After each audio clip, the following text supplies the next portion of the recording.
Greetings all over the world. This is Charlie Met, and today we're going to be talking about cystic fibrosis.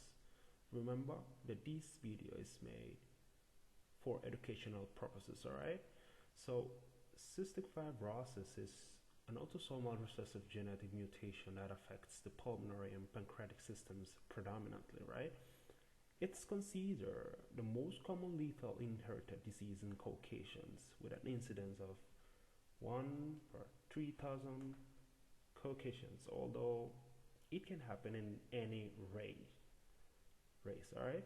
The prevalence is about 80 to 100,000 people living with cystic fibrosis worldwide, and about 1,000 new cases diagnosed every year, right? The problem is that the lone arm of the chromosome 7 is the site in which the abnormal gene causing cystic fibrosis is located. Okay, so this gene encodes a protein called cystic fibrosis transmembrane conductance regulator. It is an epithelial protein that works as an ion channel and is responsible for the regulation of chloride, sodium, bicarbonate, thiocyanate, water absorption and secretion. When this protein is not present or its function is impaired, an obstruction of glands and ducts, many organs will develop, alright, as a result of the production of viscous and tenacious secretions and dehydration of most epithelial surfaces. So these factors will cause chronic obstruction, frequent infection, and chronic inflammation to tissues involved, leading to health problems in the lungs, pancreas, liver, biliary tree, GI tract, reproductive, alright? It's important to know that cystic fibrosis transmembrane receptor is an 1,480 amino acids that so far science discover about more than 2,000 mutations, and the most common one is F508 delete, which represents about 70% of patients with the disease. And there are six classes of defects resulting from these protein mutations. The most common one is class number 2, which is a misfolding protein in which there's a cell system, right, that it's able to recognize a misfolding protein, and then literally it will be destroyed, and that's why those patients will never express this protein properly, and after that symptoms and signs will develop, right? So here is a really important representation about what can happen mainly in the respiratory system, right, which is the system involved in the complications that can lead to death, right? So after all these problems, right, we can lead to vicious cycles of mucus obstruction, frequent infection, chronic inflammation, right? That can lead to bronchiectasis and other stuff. But it's important to remember the most common pathogens that are involved in the recurrent pneumonias. For those patients, we have Staph aureus, right? We have Pseudomonas, which is one of the most common and the high virulence. And we also have Burkholderia cepacia, right, which is a gram-negative organism that can cause a cepacia syndrome, which is a necrotizing pneumonia with a worsening respiratory distress and death, all right? Okay, so let's talk about symptoms and signs. Well, those patients has a lot of symptoms and signs, especially respiratory system and gastrointestinal, right? So those patients typically develops chronic cough and sputum production, right? Chronic sinusitis, right? Chronic sinopulmonary disease, hemoptysis, crackles, wheezing, notice on physical examination, right? Persistent chest radiograph abnormalities such as bronchiectasis, atelectasis, and infiltrates, right, among others. Let's talk about GI tract, right? So especially newborn neonates, right? those patients have a lot of symptoms related to the GI tract. Meconic ileus is one of the most common. We have recurrent intussusception, failure to thrive, rectal prolapse, and a lot of times those patients end up in a surgical ward after an urgent surgery due to these disorders. But they can develop recurrent pancreatitis, right? Because of the pancreas and those ductules being obstructed, the end product will be an autodigestion of the pancreas, right? And also can lead to pancreatic insufficiency, which is found in 80, probably 90% of those patients, insulin deficiency or cystic fibrosis related diabetes, right? Prolonged neonatal jaundice as well, cholelithiasis, biliary cirrhosis are very common. Chronic hepatic disease that can actually lead to cirrhosis, right? And splenomegaly and hyperesplenism as well. It's very important to highlight the role of the vitamins, right? So these patients will be deficient in vitamins, especially D, E, K, A, and others important elements as well, right? But those are the most common. And other symptoms, right? We have right ventricular hypertrophy and pulmonary hypertension can develop, salty taste in skin, arthritis, osteoporosis, right? Infertility, which is very common, especially in males, due to absence of vas deferens and aspermia, and some females can be infertile too because of these tenacious mucus, but others with just complications of pregnancy itself after being a person with cystic fibrosis. All right, so let's talk about the diagnosis. Well, we have a lot of tests to order in a patient who is actually a patient with cystic fibrosis, right? But most of the countries with a program to treat and diagnose patients with cystic fibrosis, they have in an organized manner, right?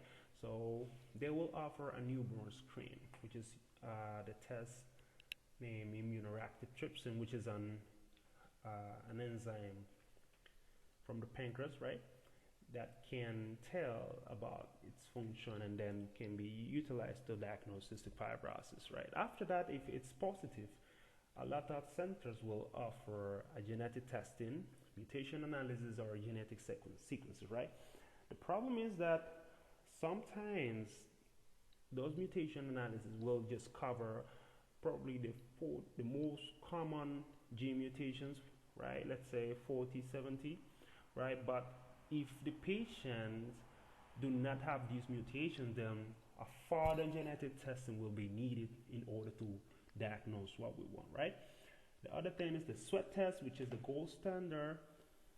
Typically said that more than 60 milliequivalents will be diagnostic for the disease, but it's usually made by people who are experienced in that field, and we need to do it twice, right? Less than 30 normal, between 30 and 60 can be borderline, and further testing will be needed for some cases. We also can use chest X-ray, high resolution CT and CT scan showing, increase in lung markings, bronchiectasis, and polyps. The ABG, pulmonary function test, is a very useful test as well.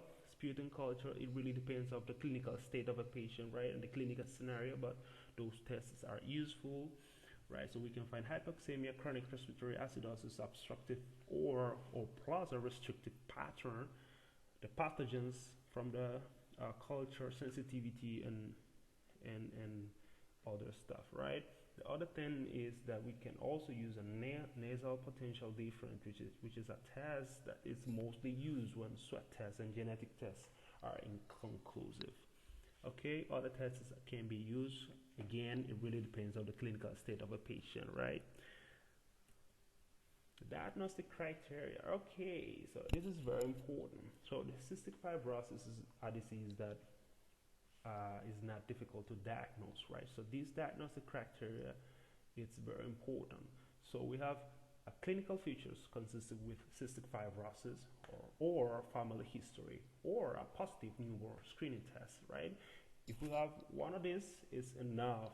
So we just need another one from the second part of the diagnostic criteria, right? Which is two cystic fibrosis mutations, right, from parents. We can also have or an abnormal nasal potential test or a sweat test positive, right? 2 times again.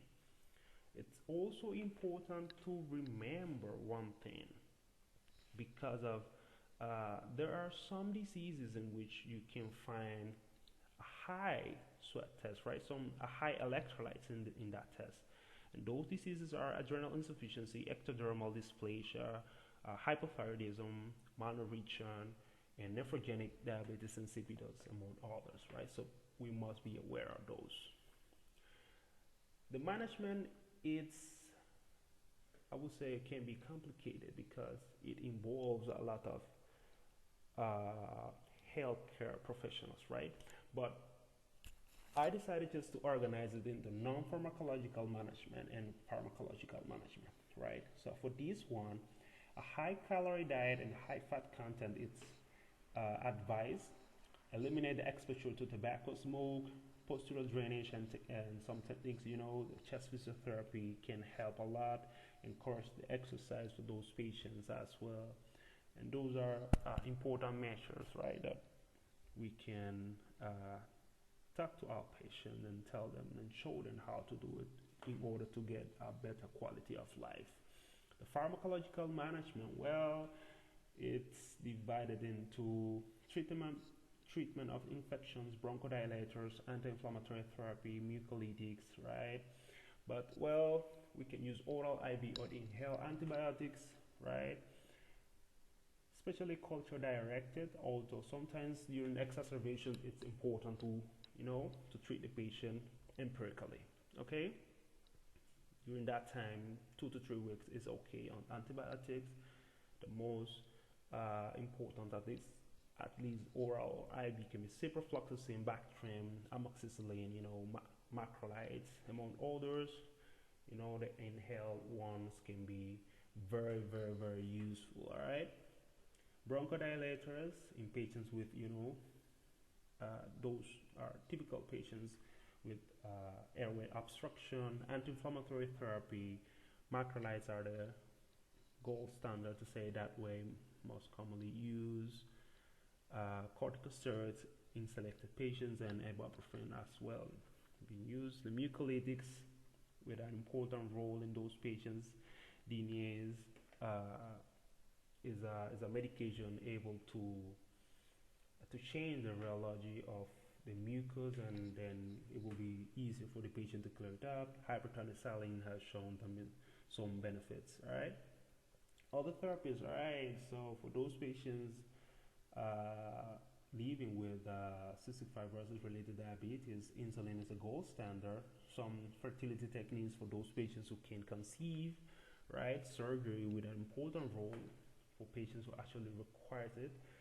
Lung transplantation, liver, nasal polyp surgery, and so others. And some cystic fibrosis transmembrane regulator potentiators, right? Like ivacaftor, lumacaftor, the combination between the two, right? Those are specific management for selected patients, I would say. Again, especially ivacaftor, which is specific for a type of mutation, G551D, and lumacaftor for the rest, especially F500A, the combination between the two. All right. The other thing, it's very important, the pancreatic enzymes replacement, right? Because of those patients living with cystic fibrosis and pancreatic insufficiency, the pancreatic enzymes replacement is going to be very important to digest the food, to help them a little bit. All right. So lipase accompanied by proton pump inhibitors. It's very common in clinical practice, although some doctors prefer some kind of, cord protected pills for those patients, right? And of course, the supplements of the fat soluble vitamins that this patient needs. Okay, so Alright guys, this is Cystic Fibrosis by Charlie Med. So far, I hope you like it. Don't forget to smash the like button and subscribe.